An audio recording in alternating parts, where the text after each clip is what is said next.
Hey guys, what's up? Mr. Castor here. My voice sounds a little raspy. It's because kind of losing it.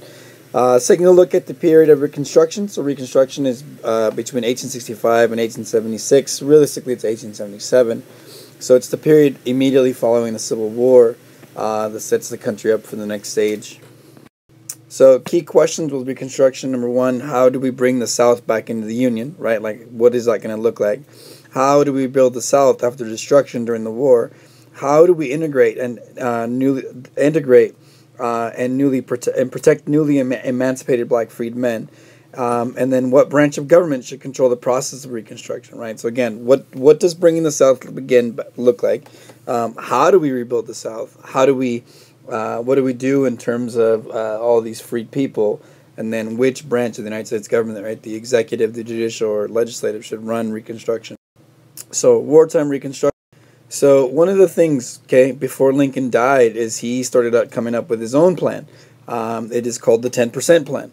So one of the things that he wanted to see happen was he wanted to see a proclamation of amnesty and Reconstruction.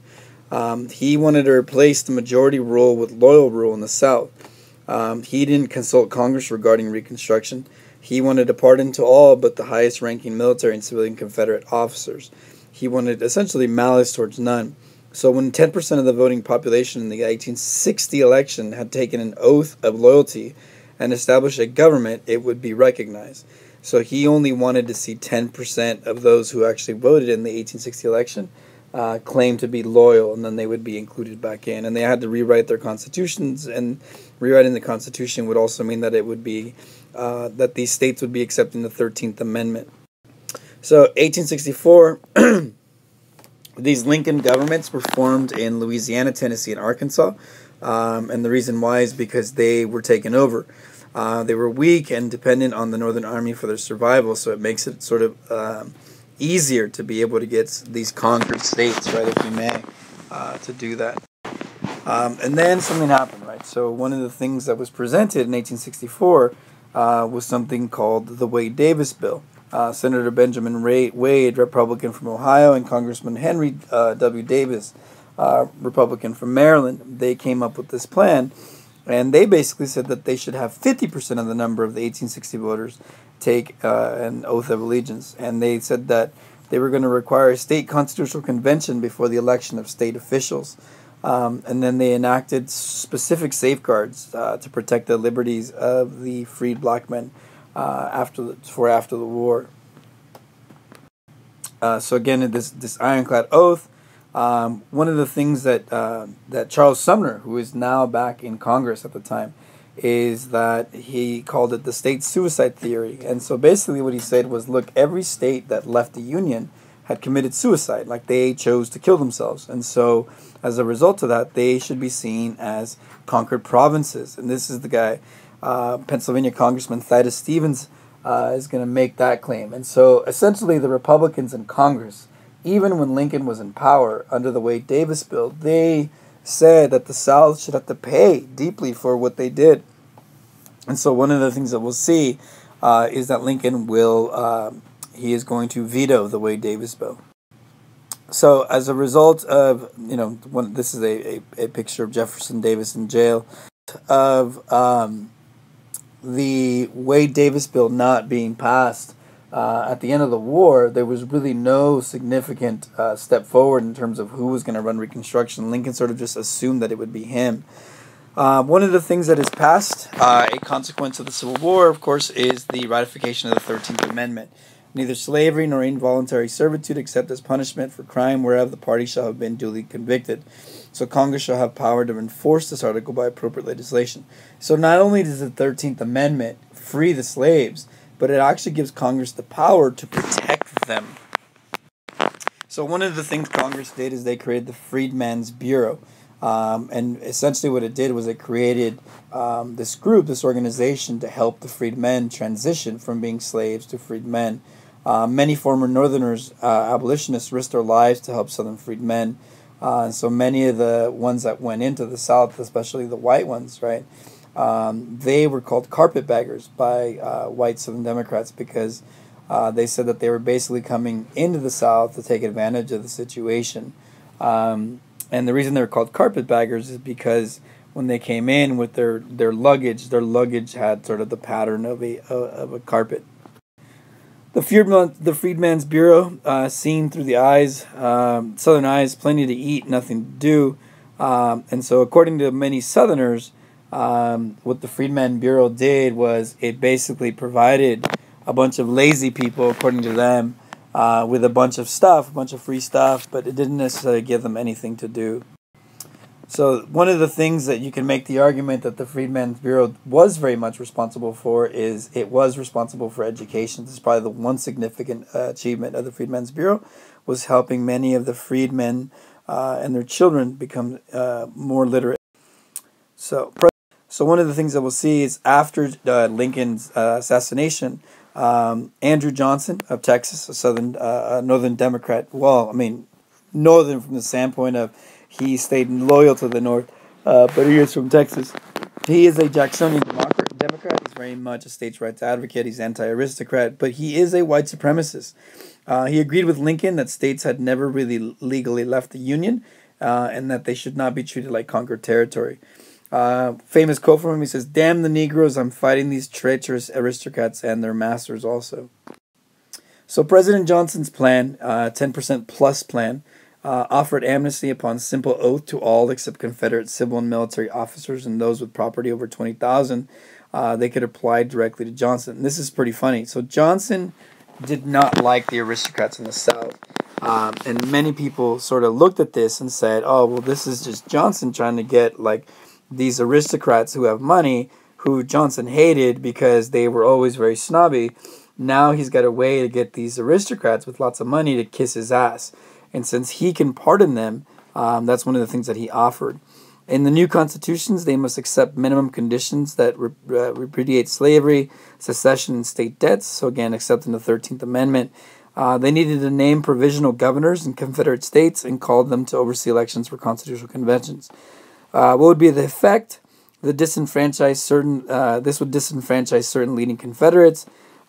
He was going to pardon planter aristocrats, but brought them back into political power to control state organizations. The Republicans were outraged that planter elite were back in power in the South. So under Johnson's plan, because many of the Southern whites were going to be pardoned, we would have what were called redeemer governments. Like they would be able to redeem themselves, and then they would be able to be a part of the government again. For many Northerners, especially the abolitionists, they're going to make the argument, well, the reason that the war happened is because of you guys. You guys were, in fact, very much in favor of slavery, and so now you're going to go back to being in power? Like, what does that mean? So, many Southern state constitutions fell short of the minimum requirements. Johnson granted 13,500 special pardons, and so one of the things that we see, because of these redeemer governments, because so many pardons were issued by Johnson, many of the white Southerners were able to take control of their governments again. And one of the things that we immediately begin to see is that they began passing what were called black codes. So black codes were just pieces of legislation in many Southern states that were meant to keep the black man down. So it raised this question of, with the black codes, was slavery truly dead? Like, what happened? So the Black Code's purpose, right, to guarantee stable labor supply now that blacks were emancipated, restore many of the pre-emancipation system of race relations. One of the things that happened is many of the blacks in the South, because of what was happening, they couldn't just leave the plantation. Many of them had nothing. They didn't know any other sort of things to do in terms of skills. They didn't really know what freedom meant, right? So many blacks actually stayed on the actual farm itself, the plantation, and they became sharecroppers. And so it raises this question of, were they better under the lash or as free sharecroppers? And so these tenant farmers. So we'll talk a little bit in class about what a sharecropper is also. So Congress is really upset with Johnson. One of the things that Congress did was they barred Southern congressional delegates from attending Congress. A joint committee on Reconstruction was created, and in February 1866, when President Johnson vetoed the Freedmen's Bureau, that was sort of the last straw for Congress in terms of having to deal with this president. One of the things that also happened was that in March of 1866, Johnson vetoed the Civil Rights Act. the Civil Rights Act would have temporarily created a system under President Johnson and the current Congress in which the civil rights of African Americans would be protected. Congress passed both bills over Johnson's vetoes. It was first in U.S. history. But the problem with passing a Civil Rights Act like this is that when it expires, right, the new president has to sort of revive it, or the Congress does, right? So, whatever year was meant to expire, or a new law can be passed. So really, Congress started thinking about the fact that instead of having a Civil Rights Act, there needed to be a constitutional amendment. So Johnson, so one of the things that we see is Johnson is that he sort of begins to see himself as a martyr to the cause of Reconstruction. So radical Reconstruction. So one of the things, like I said, that Congress began doing was they passed the 14th Amendment. It was ratified in July of 1868. Provided a constitutional guarantee of the rights and security of freed people, ensure against neo-Confederate political power. So one of the things that it would do is it would actually kill a lot of the black codes because they would be in violation of the 14th Amendment, which basically says that everybody in this country is protected by the Constitution. Enshrine the national debt while repudiating that without a Confederacy. Southern states would be punished for denying the right to vote to black citizens. So the balance of power in Congress. One of the things that we see, right, is that in South Carolina, for example, look at the numbers, right? 291,000 white citizens compared to 411,000 freed men. So you can see, right, in many of these states, the balance of power. The 1866 by-election, a referendum on radical Reconstruction. Johnson made an ill-conceived propaganda tour on the country to push his plan. The Republicans won a 3-1 majority in both houses, and they'd gained control of every northern state. And so one of the things that we'll see is that Congress is going to move forward in Reconstruction. So their plan for Reconstruction, civil authorities in the territories were subject to military supervision. They required new state constitutions, including black suffrage and ratification of the 13th and 14th Amendment. In March of 1867, Congress passed an act that authorized the military to enroll eligible black voters and begin the process of constitution making in those states. So the Military Reconstruction Act restart Reconstruction in the 10 southern states that refused to ratify the 14th Amendment, and it would divide the 5 unreconstructed states into 5 military districts. The president must issue all Reconstruction orders through the commander of the military, and one of the things that was also passed was the Tenure of Office Act. The president could not remove any officials, especially cabinet members, without the Senate's consent, if the position originally required Senate approval. So one of the things that we'll see is that because so many of the people within Johnson's cabinet are Lincoln's cabinet members, many of them were not on the same side as Johnson, and they sort of were spies for Congress. So the Military Reconstruction Act, you can see here, it takes Military District 1, Military District 2, Military District 3, 4, and 5. Okay, and so you can see that it was turned into 5 districts. The Tenure of Office Act was designed to protect the radical members of Lincoln's government, like I said, but there was a question of the constitutionality of this law. Could we actually, one of the people that was actually very much a spy for Congress was Edwin Stanton. So Johnson removed Stanton from office in February 1868 without the Senate's approval. So what ends up happening is Johnson replaced generals in the field who were more sympathetic to radical Reconstruction. And so the House began the impeachment process on February 24th. And so they were going to charge him with breaking the Tenure of Office Act. So the Senate trial, 11-week trial, Johnson is acquitted, 35-19. He was 1 short of the required 2/3 vote, and we'll talk a little bit about his lawyer in class. So the Grant administration, 1868 to 1876. So Johnson does not win the 1868 election. So the 1868 Republican ticket, you have General Ulysses S. Grant for president, and then Koufax for vice president. The Democrats, Horatio Seymour, and then Frank Blair, also an officer in the military. So in the 1868 election, one of the things that we'll see is that with it only having been 3 years after the Civil War, the campaign slogan was kind of an interesting campaign slogan. The Republicans' campaign slogan was "Waving the Bloody Shirt," and the strategy behind it was that why would the people want to elect Democrats when it was Democrats who caused the war to happen? And so it was a reminder to the people that the bloody shirt was still only 3 years removed from the war. So, 1868 presidential election, the Republican Grant won the election. So, President Ulysses S. Grant. So, Grant presided over an era of unprecedented growth and corruption. One of the things that we'll talk about, especially in the next chapter, will be something called the Credit Mobile scandal, the whiskey ring, and the Indian ring. But we won't talk about them so much right now. Another thing that we see during this time period is that we are going to see the growth of what are called political machines, where in these local governments like New York City, you're going to have these groups of men with money and power who sort of begin to control and become these puppet masters. And the guy that's probably the most famous is Boss Tweed in New York City. And this is all happening while Grant is president of the United States. The guy I was telling you guys in class who was responsible for actually getting Boss Tweed in trouble and getting him to face trial in jail was the cartoonist Thomas Nast. And again, I'll remind you of that stuff in class. And again, just the cartoons. So one of the things that we'll also see is that in 1873 there will be another panic. And so one of the things that we'll see is that the panic will happen again because of overspeculation. And we'll talk a little bit about like the Greenback Labor Party. And then we'll talk about these cases also later on. So one of the things that we'll also see, right, of course, is how are we going to help the African Americans adjust to their new lives. So this is, again, sharecropping. Again, I'll talk a little bit more about it in class in terms of what it means. But you can see here that, sharecropping in the South, in the Deep South, again, this is because this is where these African Americans had been living as slaves, is going to be heavy. So one of the things that we'll see is, again, the sharecropping system, but I'll explain this in class.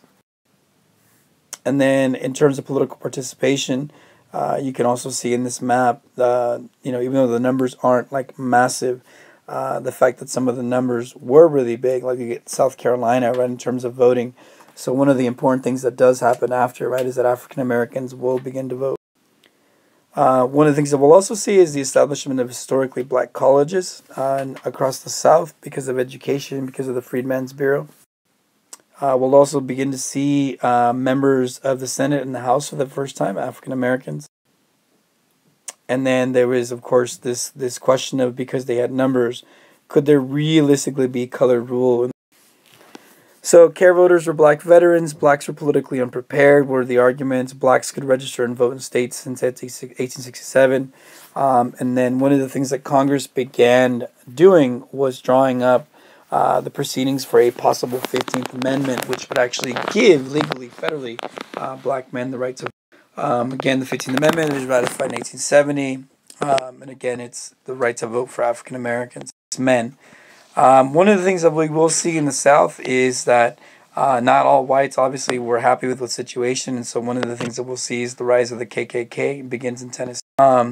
And so one of the reasons that happens is because the federal government was not doing a really good job of enforcing the protection of African Americans, and the fact that they had allowed these white redeeming governments to take power. So the KKK came out as a way of intimidating African Americans into essentially being black and staying in their place.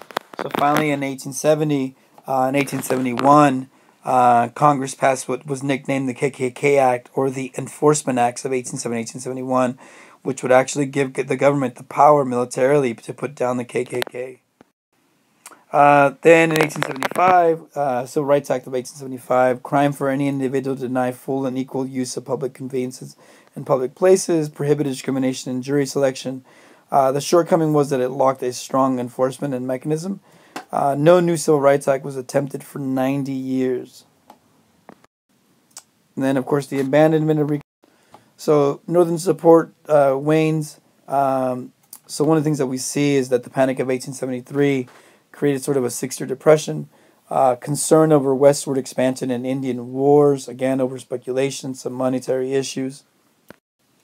Then the election of 1872, there was a question of the spoilsmen versus reformers. There was rumors of corruption during Grant's first term. Horace Greeley ran a Democrat liberal Republican candidate. Greeley attacked as a fool and a crank. Greeley died on November 29th, 1872. So Grant wins the election of 1872. And again, you can see the popular vote. So Grant is going to be the president. And he decides that after the second time that he does not want to run anymore. So we get to the election of 1876. The election of 1876 is an election between Rutherford B. Hayes and Samuel Tilden. Samuel Tilden is seen as a reformer because one of the things that we'll see is that the Republican Party quickly gained a reputation of corruption after the war. And Samuel Tilden, the guy who actually, with the help of Thomas Nash, put away Boss Tweed, is seen as a reformer. So one of the things that we begin to see is could there be sort of a regional balance that would sway the vote? So the 1876 presidential election, and of course it created a political crisis, and the reason why is because not all of the states had the right votes in, and I'll explain a little bit more in class. But the election of 1877 it becomes known as the Hayes-Tilden affair of 1877. It was seen as sort of a corrupt bargain part. One of the things that we'll see is that Rutherford B. Hayes becomes president of the United States, but it's because of an agreement that ends up happening in which military Reconstruction is going to end.